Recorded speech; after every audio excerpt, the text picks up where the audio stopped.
사랑하는 시흥동산교회 성도 여러분, 좋은 아침입니다. 요즘 코로나 오미크론에 감염되는 사람들의 수가 기하급수적으로 늘고 있습니다. 언제 정점을 찍고 내려올런지 알 수 없지만 그때까지 여러분 최대한 조심하며 감염되지 않도록 모두가 힘써야 하겠습니다. 물론 요즘에 조심하지 않은 사람이 누가 있겠습니까? 걸리고 싶어서 걸리는 사람은 한 사람도 없을 것입니다. 심지어 우리 교회 성도님들 중에도 오미크론에 감염된 분들이 상당수 계십니다.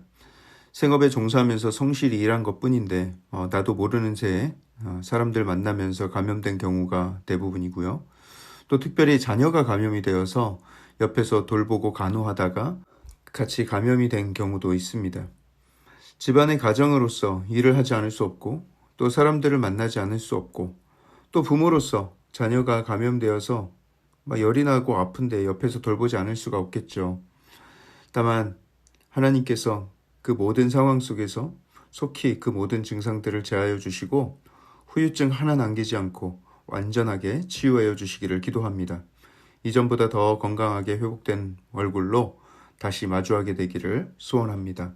우리 모든 성도님들이 함께 손 모아 기도하고 있습니다. 면역력을 기르는 방법 여러 가지가 소개되었죠. 잠 잘 자고 규칙적으로 생활하고 비타민C 많이 섭취하고 운동하고. 그런데 이제 봄의 오에 따라서 한 가지 꼭 기억하셔야 할 것은 햇빛을 많이 쐬는 것입니다. 우리 몸도 식물처럼 광합성을 하는데요. 햇빛을 쐬면 몸이 비타민 D를 생성하는데 이것이 면역력을 크게 증가시킨다고 합니다. 날씨가 많이 따뜻해지고 있습니다. 한낮에는 두꺼운 옷도 필요 없는 듯 합니다. 햇살이 내리쬐는 바깥에서 광합성을 하면서 활기차게 생활하시길 바랍니다. 자, 그럼 오늘 구름 한 점 보이지 않는 오늘 2022년 3월 17일 시동을 위한 메시지 지금 시작합니다. 오늘 우리에게 주시는 하나님의 말씀은 레위기 5장 14절에서 6장 7절 말씀입니다. 레위기 5장 14절에서 6장 7절의 말씀.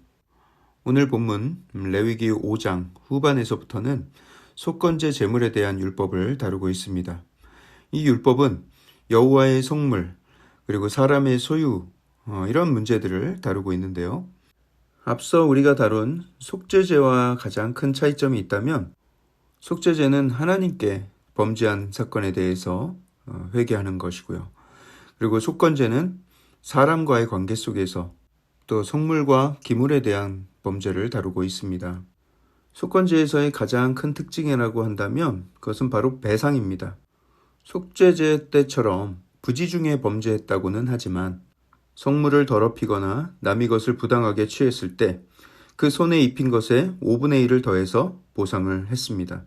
또 중요한 사실은 배상이 먼저 있은 후에 속건제 제사를 드렸다는 것입니다. 여기서 말하는 여호와의 성물은 성소와 관련 있는 모든 것을 가리키는데요. 성물을 부지중에 실수로 잘못 다뤘을 때 속건제의 대상이 됩니다. 하지만 만약 누군가 고의로 여호와의 성물을 먹게 되면 형벌을 받게 됩니다. 그게 레위기서 22장 16절에 나오는데요. 여호수아 7장에서도 아간이 하나님께서 헤렘 다 진멸하라 했는데 아간이 뭔가를 훔쳤죠. 그 죄가 여기 속하고요. 또 역대하 26장 16절에서 우시아가 성소의 향단에 분향하려다가 나병에 걸려서 다시는 성전에 가지 못하고 또 궁전 한편에 갇혀서 살아야 했는데 그가 범죄한 죄가 바로 오늘 본문에 나오는 요 범죄입니다.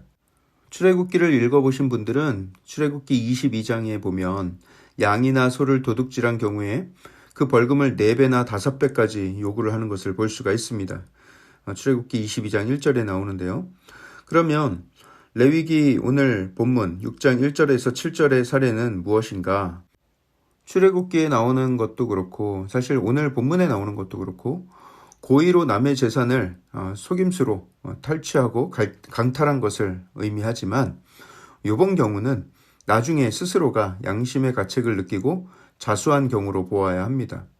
출애굽기에서 4배, 5배로 갚아야 된다는 상황은 끝까지 자수 안 하고 혼자 그렇게 살려고 하다가 사람들에 의해서 그 범죄가 발각된 경우를 이야기합니다. 자수했을 경우에 그 배상의 양이 훨씬 더 작은 것을 볼 수가 있습니다. 일부 학자들은 이런 경미한 벌금에 대해서 하나님께서 회개를 권장하고 또 힘없는 약자였을 때 그 재산을 되찾아 주려는 의도가 이 법에 담겨 있다라고 주장을 하기도 합니다. 자수하고 회개하는 것을 유도하기 위한 징벌 감면책이라는 것이죠. 아무리 속물에 대한 범죄라도 고의성이 없으면 큰 부담을 주지 않았던 것입니다. 또 17절에는 부지 중에 여호와의 계명을 범한 사람의 경우가 나오는데요.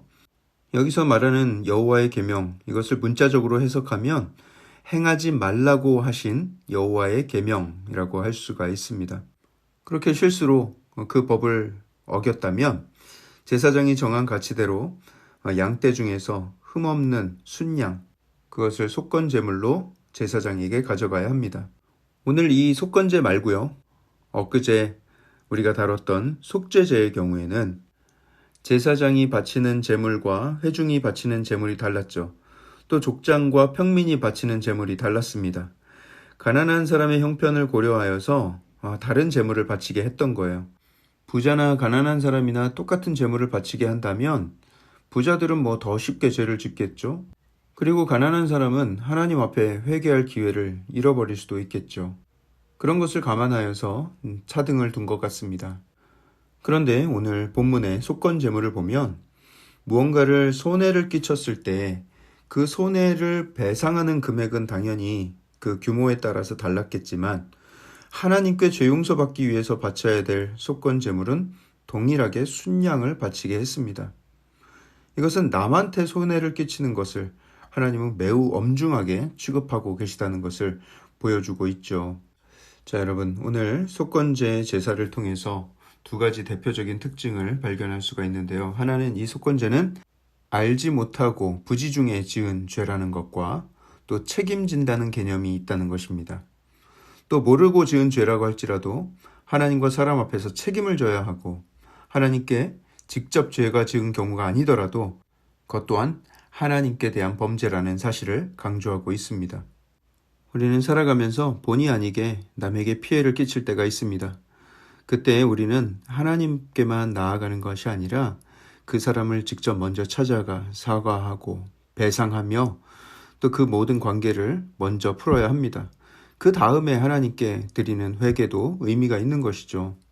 사람의 마음을 아프게 해놓고 또 사람에게 상처를 주고 그것을 하나님께만 나아가서 회개한다면 그것은 옳지 못한 회개입니다. 먼저 깨어진 관계를 다 봉합한 다음에 하나님의 영광을 가리우고 하나님을 실망시킨 부분에 대한 회개를 하나님께 올려드려야 하는 것이죠. 사람에게 해야 할 배상과 화해, 그리고 하나님께 드려야 될 회개와 제사, 이것을 분명히 구별하여 드려야 한다는 것이죠. 오늘 하루가 혹시 우리가 부지 중에 우리가 알지 못하지만 혹시 내가 누군가의 마음을 아프게 했지 않았는가, 누구에게 손해를 끼치지 않았는가 한번 돌아보면서 그것을 해결하고 또 하나님께 회개하는 그런 하루가 되길 바랍니다. 누구나 다 그런 일을, 누구나 다 그런 부지 중에 실수를 경험할 수 있습니다. 하지만 그것을 민감하게 기억하고 깨닫고 해결하고 용서받는 것이 거룩한 삶을 유지하는 비결이라 할 수 있겠죠. 오늘 하루가 그런 거룩에 힘쓰는 귀한 하루가 되기를 주님의 이름으로 축복합니다.